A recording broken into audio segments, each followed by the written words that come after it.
This is Your Magnetic Purpose podcast, a new season focused on creativity and connection. We'll use tools like human design, tarot, and astrology, and see what happens when you let your natural rhythm lead. So let's dive in. Let me ask you something honest. When was the last time that you felt genuinely energized by your creative work? And not the high finished project and not the relief of hitting a deadline, but actually energized, like the work is feeding you instead of draining you. For a lot of creatives, that feeling has become unfamiliar. And most of us have been told the same story about why. You're not disciplined enough. You're not consistent enough.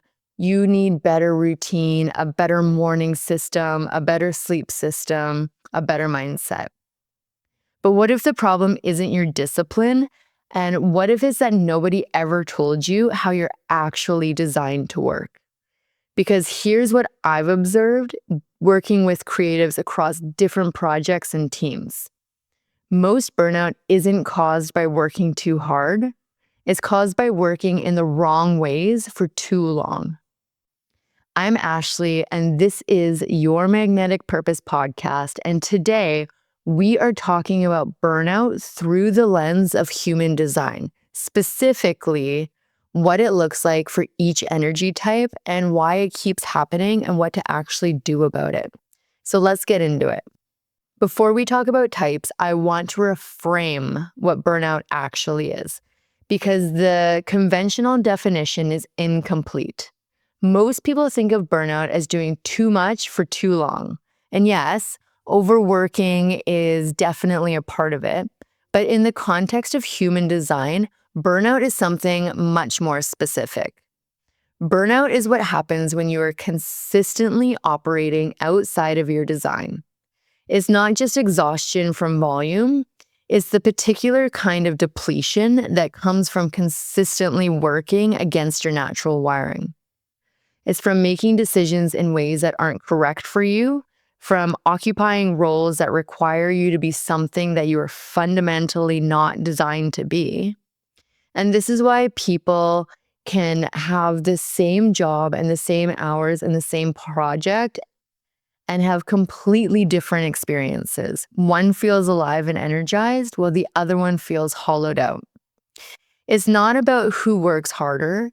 It's about who's working in alignment. And the most important thing I want you to take away from this episode is that burnout in the context is not a character flaw. It's information. It's your design telling you something is off. Today, we're focusing specifically on generators and manifesting generators, because together, you make up 70% of the population, and your burnout pattern is one of the most common and the most misunderstood in creative spaces. We'll touch on the other types as well, but if you're a generator or a manifesting generator, this episode is written directly for you. So the generator burnout, I like to call it the slow drain. Generators have access to something that is genuinely remarkable, a sustainable, renewable source of energy and of life force. When a generator is working on something that is correct for them, they can go deep, they can stay consistent, and they actually gain energy through the work that they love. I know this sounds like a metaphor, but that's literally how generator energy is designed to function. So when a generator burns out, and they do frequently, it's almost because of one of two things. One, they said yes to too many of the wrong things. Generator energy is response-based. It activates when something external triggers a genuine gut response from them. That in the body, that sense of, yes, I want to engage with this. But most generators have been conditioned to say yes based on obligation, opportunity, or fear of missing out, or they think that they should do it. They take on projects because the client is impressive, or the money is really good, or saying yes just felt more comfortable than saying no. And here's what happens when they do that. You can push through the work that isn't correct for you because generators are capable of that, but you can't sustain it. Over time, that work doesn't activate a genuine response and it becomes really slow and it steadily starts to drain all of your energy. You'll start the week tired. You'll push through anyways. You'll finish the project, but you feel zero satisfaction from it. You may wonder why you're not motivated, or you might diagnose yourself as lazy or undisciplined, but you're not lazy. You are depleted from building things that were never genuinely meant to be built by you. And then the second thing is that they are trying to initiate instead of responding. This is a major burnout pattern for generators. Sitting down at a blank canvas and trying to manufacture inspiration from nothing, or starting a project from pure willpower without any external spark, or trying to give creative advice that tells you just to stay safe, show up every day, force the work, and for some types, that advice is correct. But for generators, it's often the source of the problem. You're not designed to initiate from a vacuum. You're designed to respond to what already is in motion and the creative spark that comes from a generator encountering something. It could be a piece of work, a conversation, a brief problem that might come up. And it's this visceral feeling of, yes, I want to engage with this. When you try to operate like a manifester, going around and initiating constantly from nothing, you're spending energy that you weren't designed to spend in that way. This is why generators burn out. And in the creative context, this is what it could look like. Chronic low-grade exhaustion that doesn't resolve with stress, or taking on work and immediately regretting it, losing interest in a project partway through, feeling creatively flat despite technically being productive, saying yes in the moment and feeling dread shortly after. I know a lot of us have felt that before. Or a sense that the work that used to excite you no longer does. If this is familiar to you, even just one of those, you've likely been saying yes to the wrong things and initiating when you should be responding. You are allowed to wait for work that genuinely activates you. You are allowed to say no or not yet when something doesn't produce that gut response from you. Selectivity is not laziness. For generators, it's a strategy. This week, before committing to any creative projects or opportunities, pause and really check in with your body, not just your mind, but your body. Does it feel open and energized, or is it contracted and resistant? Practice making that distinction. Start small, let it inform you, even on little minor decisions like what you want to eat. And over time, this practice will fundamentally change the quality of what you say yes to. And then we have the manifesting generator burnout. I call this the whiplash effect. Manifesting generators share the generator's responsive nature and sustainable energy, but with one significant difference. Manifesting generators are designed to move fast, work across multiple streams, and to pivot when something is no longer correct. This makes manifesting generators some of the most dynamic, high output creatives in any room. It also makes them very vulnerable to a specific kind of burnout. One way that this can show up is when they are forced to slow down and stay linear. Traditional project structures, linear timelines, or singular focus, one task at a time, those things were not designed with a manifesting generator in mind. And when a manifesting generator is forced to work in a slow way, they don't just get bored, they start to feel trapped. Their energy doesn't have anywhere to go and they lose momentum. They'll start making mistakes, and it's not because they're careless, but it's because they're designed for movement and variety. And they'll often start to judge themselves for it. They think that they have a focus problem, they think that they lack discipline, or they think that something's wrong with them because they can't stay locked into one thing the way that someone else can. Nothing is wrong with them. They are designed for speed. They are also operating in an environment that is built for something else. And then the next burnout might show up as they are not allowed to pivot. Manifesting generators are designed to test, adjust, and change direction when something is no longer correct. This is not inconsistency. This is their process. They find the right path through experimenting. But in many creative environments, pivoting is seen as a failure of commitment. Manifesting generators learn to stay in lanes that have stopped working for them. They push through projects that have stopped feeling correct, and they override their natural signal to shift. This is where manifesting generator burnout comes acute, because manifesting generators move really fast, and they also accumulate the effect of misalignment faster than any of the other types. What takes a generator months to feel, a manifesting generator can feel that in weeks.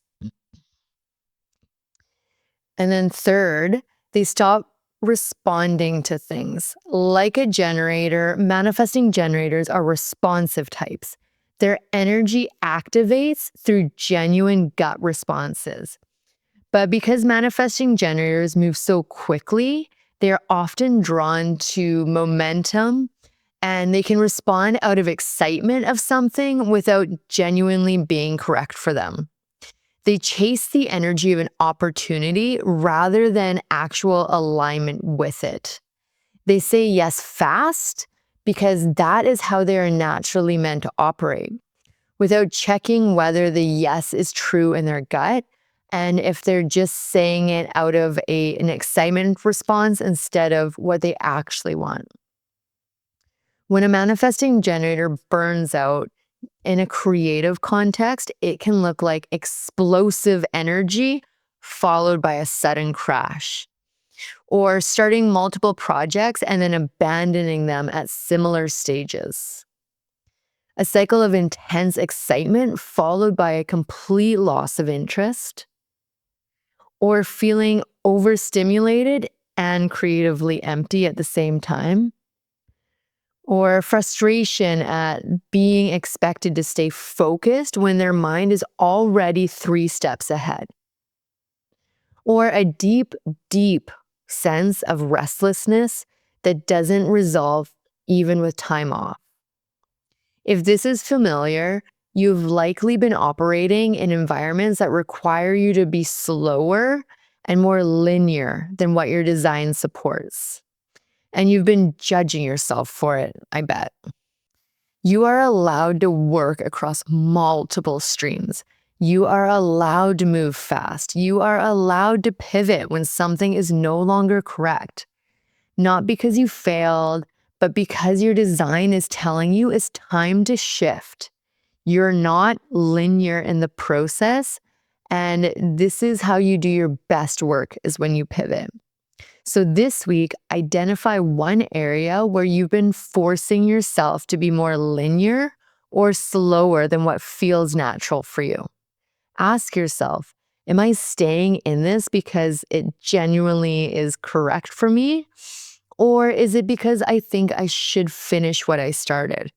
There is a difference between healthy commitment and overriding your design. So start learning to feel that distinction. I want to do a little bit of a brief note on the other types, even though that this is focused on generators and manifesting generator burnout, but it is different across all types, and I want to name it so that everyone listening has a reference point. Projector burnout is perhaps one of the most severe. Projectors don't have a consistent access to sustainable energy in the way that generators do. They're designed to work in focus bursts and then rest. When projectors try to sustain generators' level of output, which our culture essentially demands, they hit a wall and they feel absolutely depleted. Their recovery time is significant. This is why recognition and invitation matter so much to projectors. Working without their means is working without their energetic support and the environment that is right for them. Now, manifestor burnout typically comes from too much resistance and too much external demands for their autonomy.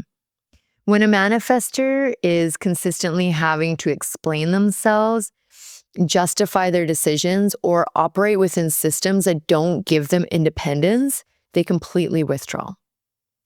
Their creative output diminishes, and the key for manifestors is protecting their autonomy while staying correct enough to inform and maintain relationships.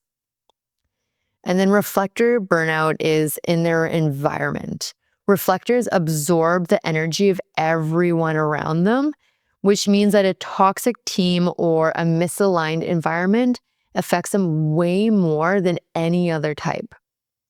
When reflectors are surrounded by people who themselves are burnt out or misaligned, reflectors can reflect that back, and they often mistake it for their own state. Protecting your environment is a necessity if you are a reflector. So here's what I want you to walk away with today.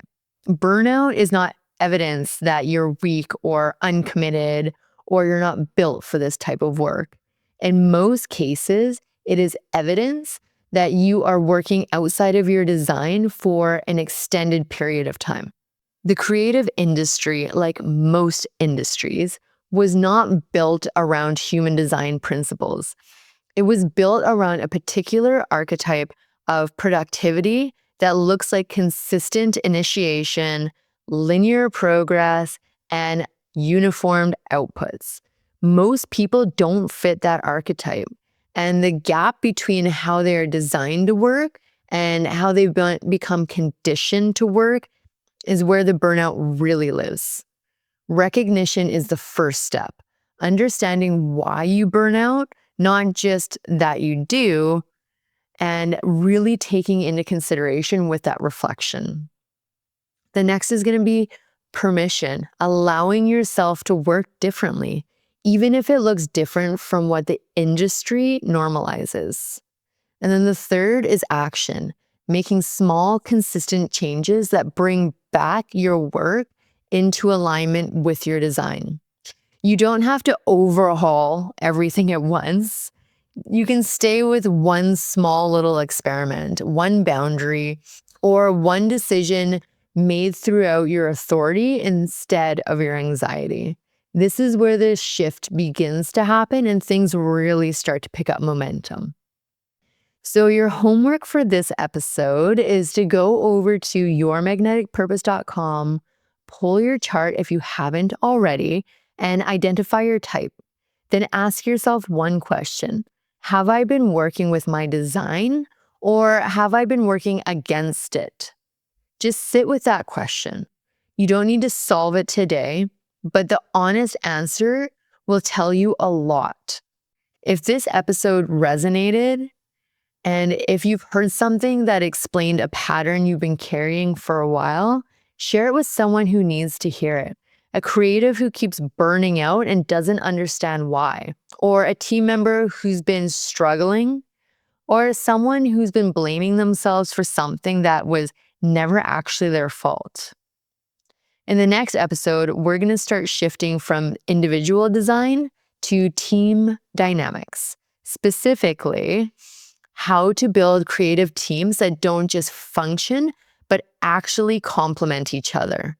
Because understanding your own design is powerful, and understanding how different designs interact is a completely different level. I am Ashley, and this is Your Magnetic Purpose podcast, and I will see you next week. If you enjoyed today's episode, make sure to like, share, and subscribe wherever you stream your podcast. For more resources and tools to explore human design, tarot, and astrology, head over to yourmagneticpurpose.com and book a live one-on-one reading or download your free chart. Remember, the more that you align with your purpose, the more opportunities you attract.